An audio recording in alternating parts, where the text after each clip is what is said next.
Hello everyone, welcome to Beginner's Guide to Warriors. This is Assault. Now, obviously it's tough to specifically pick any one class in this mode. Not much should be fairly obvious. But if you are able to get a class you want, let's pretend you're a warrior main, then how would you want to approach Assault?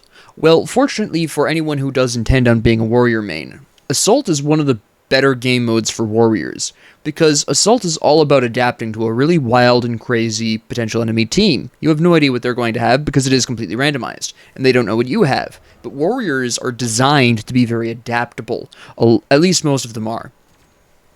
So with that being the case, it's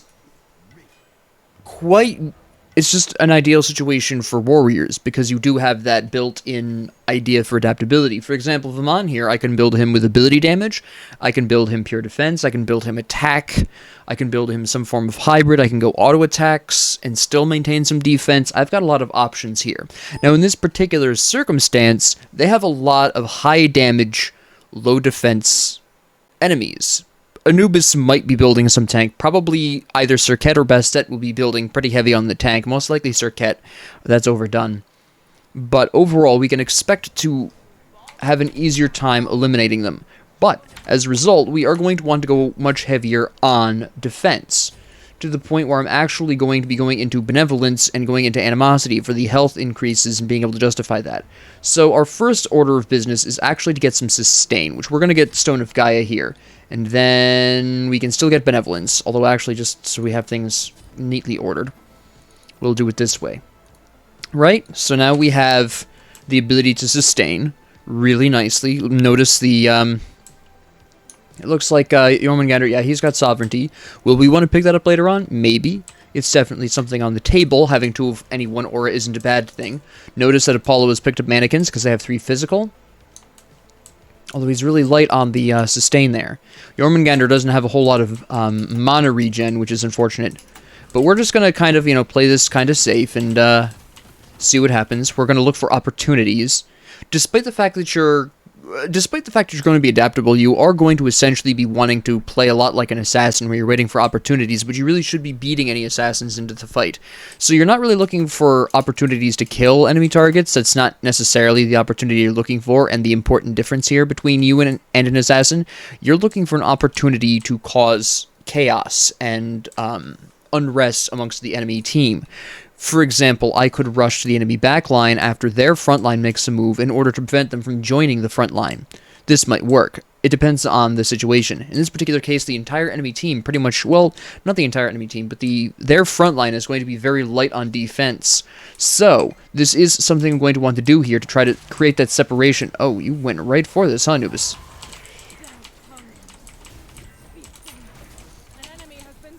Alright, I've just been poisoned, so I'm going to want to get out of here. I'm also going to want to look at what they are building as well. That's going to be very important. So, let me see here. Serket defense, yep. Bastet defense, yep. Looks like Bastet's going a bit more into the hybrid idea here. Looks like Serket's going very much into the harder core protection racket.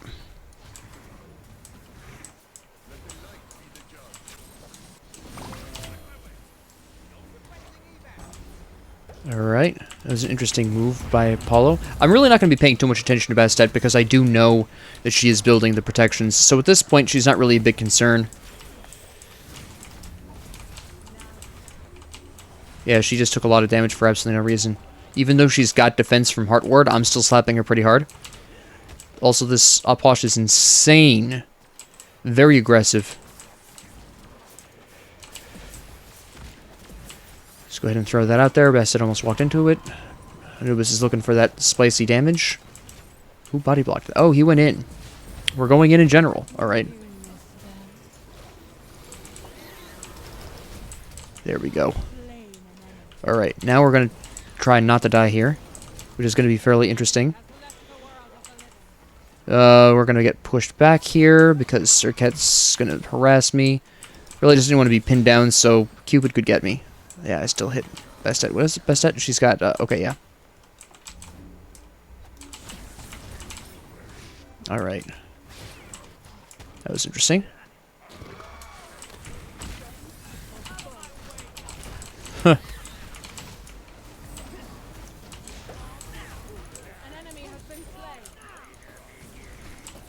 And then you die.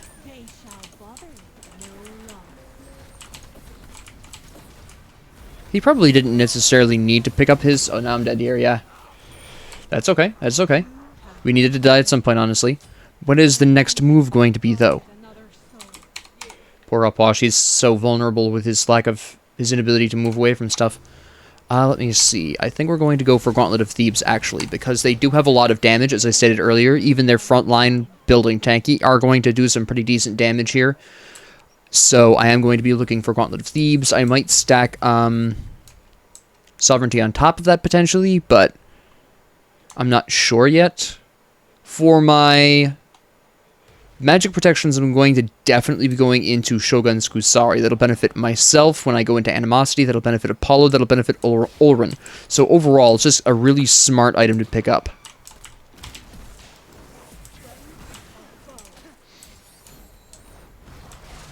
Actually, I might pick up Talisman of Energy too. Go for double physical protections, potentially. That's a thought. Oh, I've got an idea of how I can run this. Never mind. I think I have a better idea than Gauntlet of Thebes. It looks like Jormungandr is going to be going for the auras, so I'm actually going to let him have that. I'll sell the Emerald Mail that I've got, and I think I'm going to go into Contagion. Yeah, that was a bit unfortunate. She's really committing to this.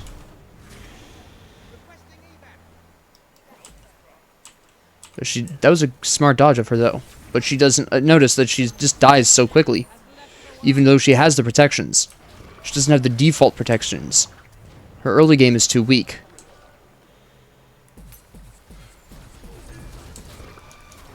Alright.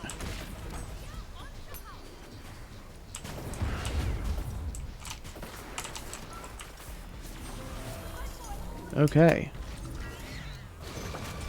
Yeah, see, she still hit me decently hard here. That was a good ult by Jormungandr.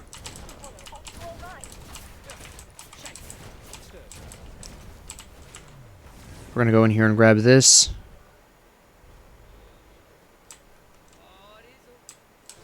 Here we go. Run over here and see if we can get that to Upwash. Or not. I know you're in here, Serket, but you don't have your ult, so I'm not too concerned. The only way she was going to be able to kill me with her ult at that point, and I knew she didn't have it. She'll be having it in, like, what, 20 seconds or so? I can't quite remember when she used it off the top of my head. I didn't check the time at the time. Time. Here we go. It was a cute try. I might build Frostbound. That would help against Anubis, Cupid, Nuwa. Yeah, that actually would be a good idea. If I can swing that, it would be pretty nice to have.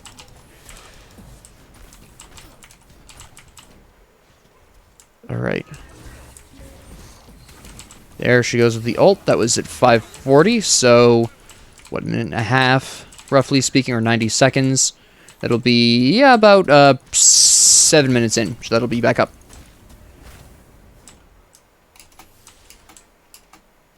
No, 7 minutes, 10 seconds. Okay.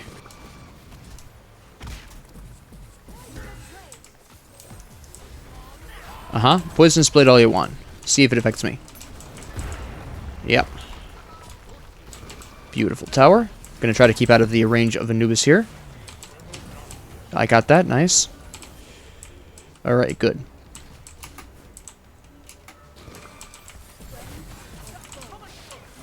Oh, meow. Here's our big moment. There we go. Good. Oh, here's Bastet. Come here. Thank you. Nice job, Jormungandr. You know what? We're gonna actually just do this.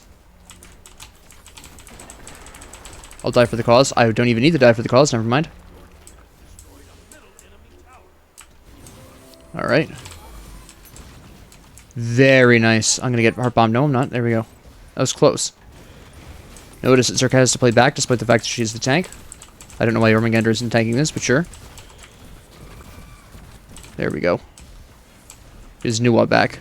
I don't think we're gonna have enough resources to. Yeah.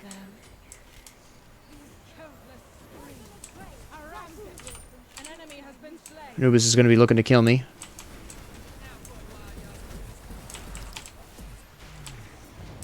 Very nice. I'm just trying to survive here while... There we go. Now that Stone of Gaia started working out really here. Oh, did she lose her? Yes, she did. She lost her jump. Come here, you tiny turd.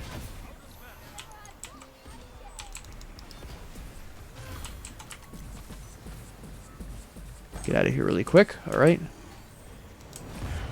Get rid of the minion wave really. I'm gonna die here.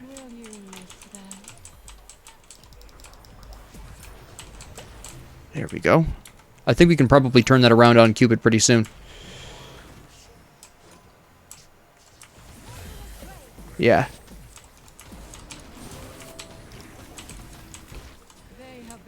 Nope, come on. Nope. That's unfortunate.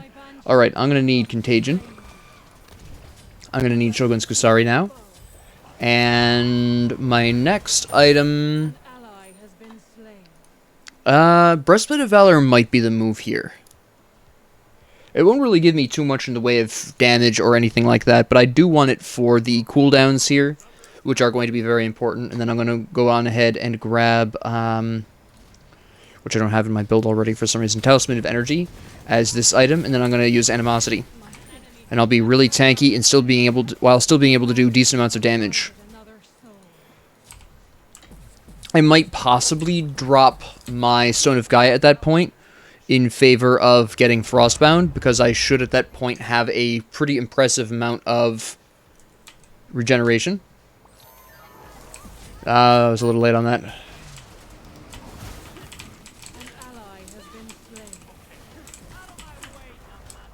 And he's dead, yep. And now we move. We can get Nuwa, I think.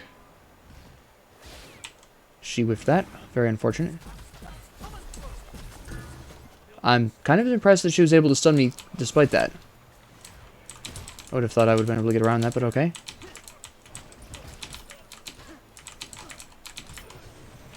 Alright.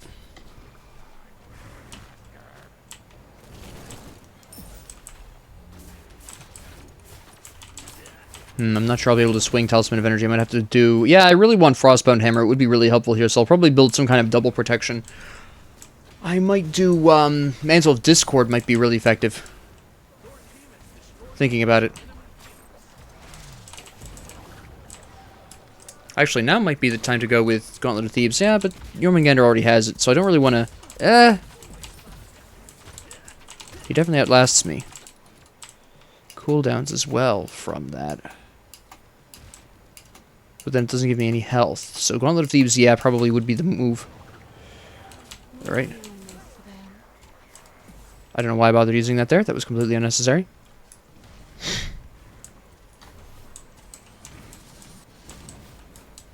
Okay.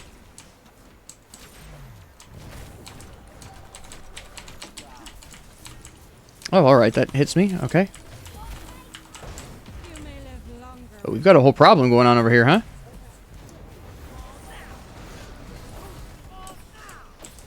Yeah, I don't have Animosity yet. Until I have Animosity, I'm not really going to hit very hard with this. Ooh.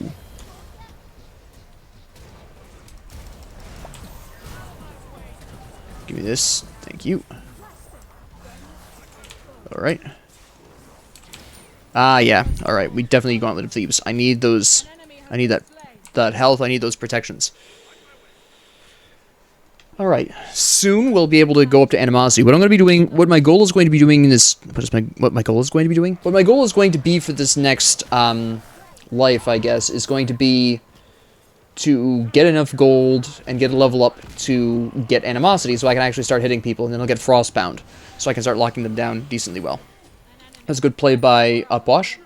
The Anubis was way too greedy. He's not building any protections at all, which is just an absolute waste. She's starting to build damage now. Yeah, she is going with the hybrid.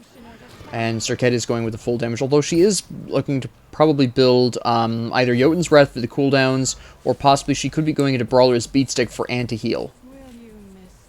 To counter Olerin, Upwash, and myself. I'm not really sure. It's impossible to tell at this point. And there we go.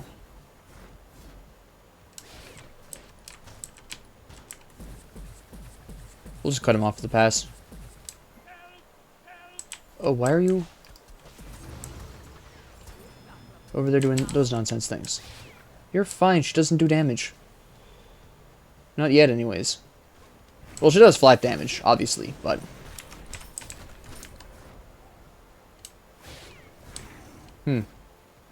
Interesting angle to throw that from.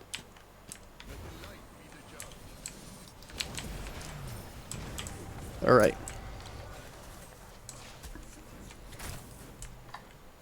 Shouldn't build these stacks for the protections. At this point.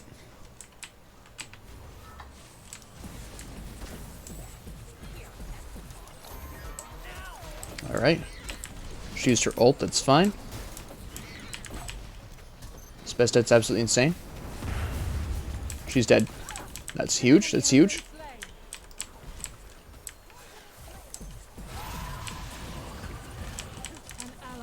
Interesting. Oh, hello. Okay, that's all we needed there.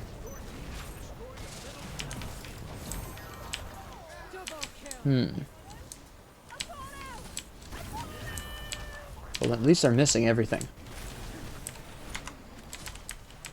I don't want to be killing these minions. There we go.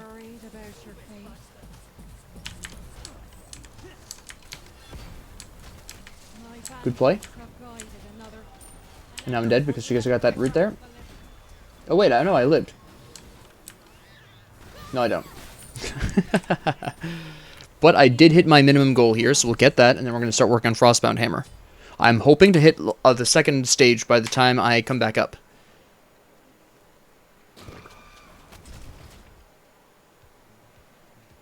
But we'll have to see. At least Olerin is still alive to hold the fort in the meantime.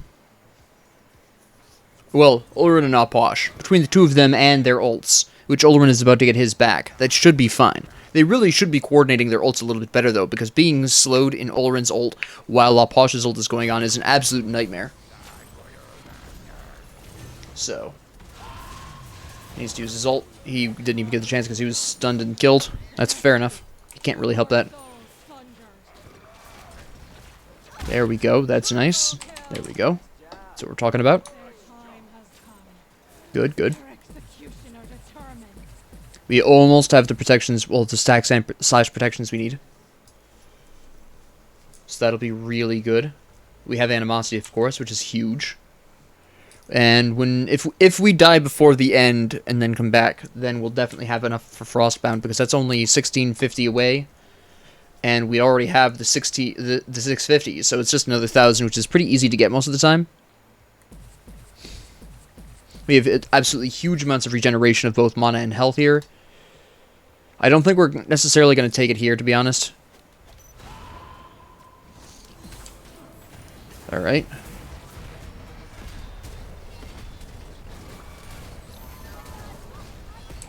I guess I'll just slap this then. Yeah, here we go.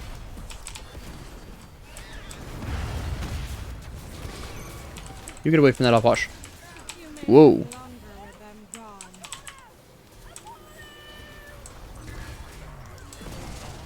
Holy cow. Yeah, here we go. We are not going to get our full Frostbound Hammer because we were too aggressive there. I think we all just got so focused down on the Cupid for some reason, including myself. I'm just as guilty of this. But there should be enough survivors to be able to hold the tower, at least if they can get Jormungandr out, which I'm not sure they're going to be able to do. He needs ult. Okay, yeah. Oh, one more auto attack, he would have been fine. That was a good play, that was a good play. Upwash was a little late with the Bolt there. Good kill on Anubis. He died, but that's fine. He took enough of them with him. Let's see what Posh can do here. Nothing. Yeah, that's fine. That's fine. Apollo will be up in time to be able to defend that. Yeah, as Olrin says, there is not really a problem there. They're going to also be going for the healing balls as well, so they're not even going to have the time. Apollo just came back. He'll get there in time. They don't have minions either, and even though Serket is a tank, again, she's not tanky enough. She's also only built one physical protection item, which is kind of odd. I mean, I understand that we have 3 magics, but still. Come on. Apollo's waiting for something? Nope. Okay, they did take it because Apollo didn't run forward and help protect that, but that's fine.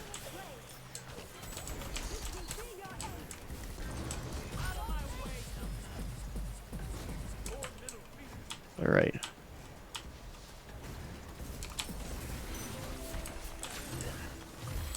And... okay. I'm trying to bait in Cupid really quick before I ult. Alright, here we go. She's the anti-heal. I gotta get out of here then. She's been saving that for me. She bought that specifically for me. Which is fine.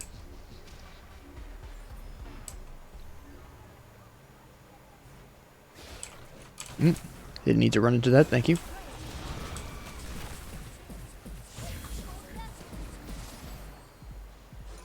There we go.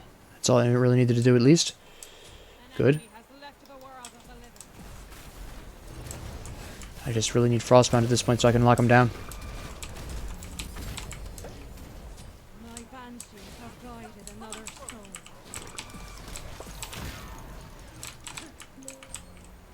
You're not going to make this. Now that I have Animosity, I can actually hit pretty hard with my autos.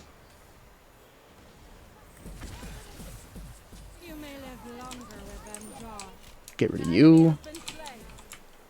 Oh, you're right here. Hello. I didn't even notice you. Fair enough. Alright. At least if I die again, I'll definitely have good old Frostbound Hammer. Can we take this? Probably not. We don't have what we need here. Although my HP 5 is maxed at 100, so... oh, I guess we're going in for this.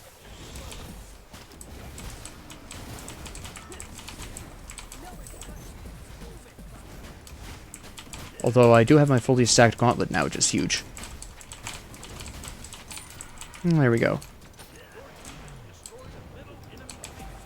I barely missed that. That's okay. At this point, we're just trying to stall out so we can get our allies back up. We need up, Posh. There's her already back up.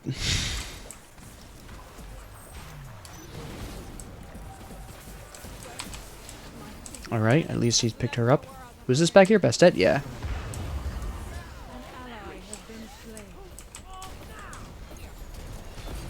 Yes. Need to get out.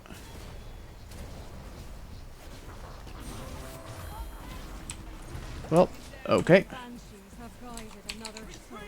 We need to get out of here. Is she gonna actually chase us or no? I need this. Let's see what Upwash is doing.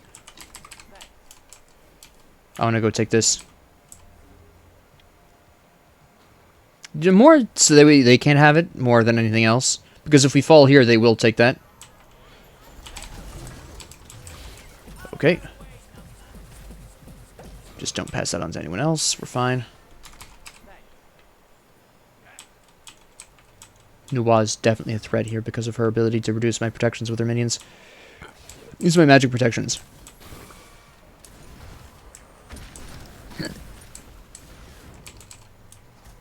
At this point, we are just once again waiting for our allies. Alright.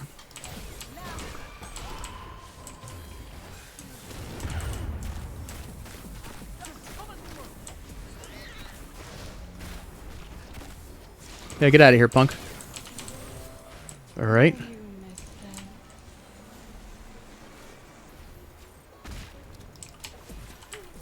Ooh, you're... They already used Zonk? Impressive. Almost, almost. You may live longer with them gone.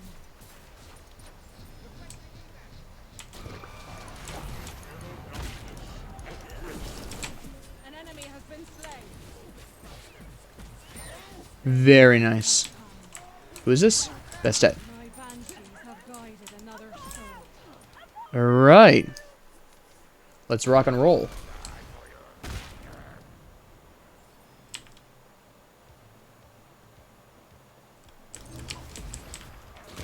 Okay, did hit her with that. Good.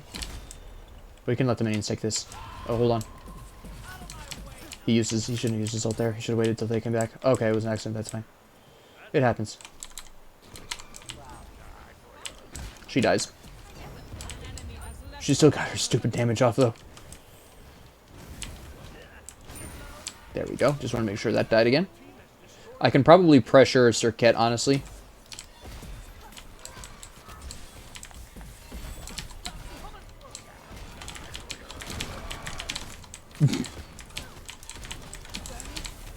Haha, you couldn't stop him, could you? Oh, that's bad. Yeah.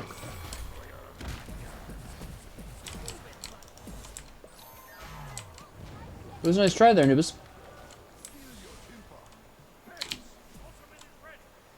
I got him on the rebound. I really wish I had Frostbound.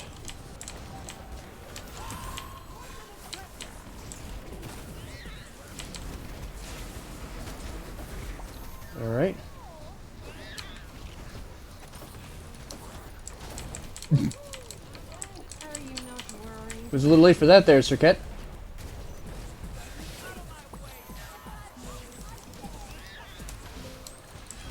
Very nice. I gotta get out of here. Heal people up. Heal people up. Yep. There we go. There we go. I wish I had Frostbound, but that's... I mean, the reason why I didn't talk too much about necessarily gameplay is because it's very straightforward, obviously. Beyond trying to just cause disruption, which was very hard in this match for me, because, again, they were primarily damage-focused classes. And I disagree with their use of who used the protections. I think a hybrid Anubis instead of a hybrid Bastet would have been a lot better. I understand why the Serket was used as a support. She doesn't necessarily need power to do a lot of damage, so I kind of get that. She still built mostly damage, though, but she shouldn't have built Sentinel's Embrace. She should have just gone into Bluestone. She would have been better off. Anyways, that's generally what you're really looking to do as a warrior, is you're just trying to adapt to the enemy team and try to do your best there to disrupt them. You don't even necessarily need to kill them. You don't necessarily need to be saving your allies. It depends on the context and the situation specifically. But what you really should be doing is causing consternation and chaos amongst the enemy team, because that right there is really what you want to be accomplishing there. I was trying to consistently go for Anubis because he was going to be a big threat to the team. I was trying to deal with Cupid. I was trying to throw him off. He just ulted me a lot of the time, so that didn't really work. Nuwa was a huge problem for me. I tried to go for her, but that very quickly proved a problem. I couldn't do it, so I kind of started trying not to just die to her. Bastet and Serket I mostly began focusing on towards the end. You'll notice that I originally was not really paying much attention to Serket and Bastet, and I even mentioned that early game, but as the game went on, I started paying more attention to them, because if I could just prevent them from targeting our backline, then we really wouldn't have too much of a problem with the enemy backline.